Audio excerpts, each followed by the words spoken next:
All right, I'm finna help you out here a little bit. Okay, so your results may vary, but everything I'm gonna show you should be on your camera too. So, first point of order is this guy right here.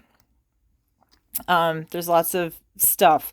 Don't stress it. Put it on AV. That's aperture priority. I'll explain what all that means some other time. Um, so what that's gonna do is it's gonna set you at a really um, an aperture setting that's going to let in a lot of light, okay? Because you're going to want a lot of light all day. What you're going to... My camera's not turned on. Or is the battery dead? What's happening right now? Here we go. Okay, so you should have a button here-ish, right? That's going to show you all this stuff, okay? So for everything except group photos, set your f-stop as low as it'll go. That's going to depend a little bit on your lens. I'm willing to bet you're probably going to be stuck at like f3.5, okay? So your ISO, somewhere on this camera, there's going to be a button that just straight says ISO. All ISO is that is your film speed, not your shutter speed. That's your film speed. And you want to keep it as low as you can, because if you start getting into big numbers, say 600 plus, you're going to get really grainy film. So you might have to bump up the ISO to get more light. Like if you're getting dark exposures, then taking this number higher is going to get you more light. It's the most reliable way to do it, especially in the mode I told you to shoot in, okay? If you're still having trouble with light, try not to go north of 1,000, because then you're going to get grain in your pictures. Try not to go north of 1,000 on your ISO. So this thing right here in aperture priority, you can use this. This is really supposed to be flash compensation, but you can also toggle this up. It should be balanced, but you can also move it to the positive numbers to get a little more light into your camera, okay? The other thing you want to look for is like these kind of symbols right here. So this is where your focus is, and where in your image the camera is going to meter, to determine what your exposure needs to be, because you're shooting in this aperture priority mode. You're shooting in a mode that you're fixing one setting and the camera's making the rest of the decisions. So if you move the ISO, the camera's going to automatically compensate with your shutter speed. So your shutter speed is not going to show up unless I meter something. Hold on. Come on. All right, so your shutter speed, when you take an image, your shutter speed is going to look like this dopey fraction. So that's 1/40th of a second. That's slow. Bigger numbers are faster. So you want to try to meter, this is terrible light for this particular example, but 1/400, that's great. So shoot a lot, check the back of your camera constantly, and just make sure you're getting what you think you're getting, right? But I'm going really fast. I'm downloading so much information into your head. Um, so this has a couple of things. This is evaluative. That's probably where you're going to shoot. It just means it's taking in the whole scene and it's going to decide, it's going to make some decisions for you. Partial, not outside, maybe inside.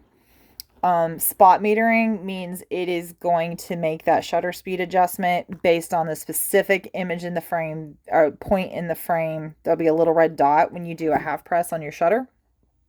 Wherever that red dot is, it's going to meter and adjust your shutter speed based on that spot.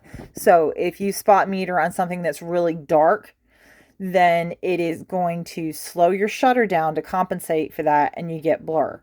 Moral of the story, if you're not going to be able to take the time to make sure that you're focusing on bright spots in your image, stay far, far away from spot metering. Stick to partial or evaluative. Don't do center weighted average, just because you don't have the knowledge or the skill to handle that without some prep time. So your metering, make sure it's on evaluative or partial. So this right here is, that's what, like, shooting mode you're in. Ooh, not a timer. So that's like, you click the shutter, you get a picture. But if you go to this continuous shooting, then it's gonna, as long as you hold it. So you want to do that, especially for like the kiss and the exit or the whatever, and it'll shoot probably like 3 per second as long as you hold that shutter down. I always burst big moments into like the couple moments right after big moments so that you don't lose stuff. What else? What else? What else? What else? Let's rechange the ISO. Da, da, da. Oh, hey, you probably also have this thing too. So, like, if you're struggling to focus, this light is terrible. Oh my gosh. All right, if you're struggling to get the camera to focus on the spot you want it to, there's a setting. You'll see a little icon that looks like this. And if you push it, it's going to toggle. Look here. It's not showing up very well. It's going to toggle through like different places, and you'll see that, will this peek through? It won't. You'll see it in your viewfinder too. You'll see like little red dots or brackets that'll tell you where in the image like that you're wanting to focus. So a lot of times you'd use the center, but sometimes things are going on kind of off to the side, or you want to focus on faces or whatever. So you can use that little button icon to kind of move it around.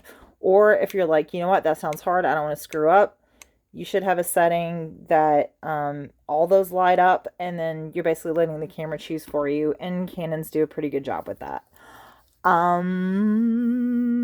Anything else? That's going to be your review. All right, you're done. Bye. Look at your, oh, hi, hello. Look at your lens. You might not have it, but you might have a vibration control switch. Make sure that's on. But also make sure you have a backup battery, because vibration control absolutely gobbles battery, and so does burst shooting. So please have an extra battery, and take your charger with you and have it plugged in, because, yeah, I know with my camera, like doing a lot of burst shooting with the autofocus drive on a lens that has any kind of autofocus, shooting hard, a battery will get you 90 minutes tops. So there's that. Anything else I just threw at you in that text that you should want to know? I don't know. I can't think of anything right now, but if you think of anything, you're like, the fuh, then, yeah, text me. All right. I hope that was helpful. Love you. Bye.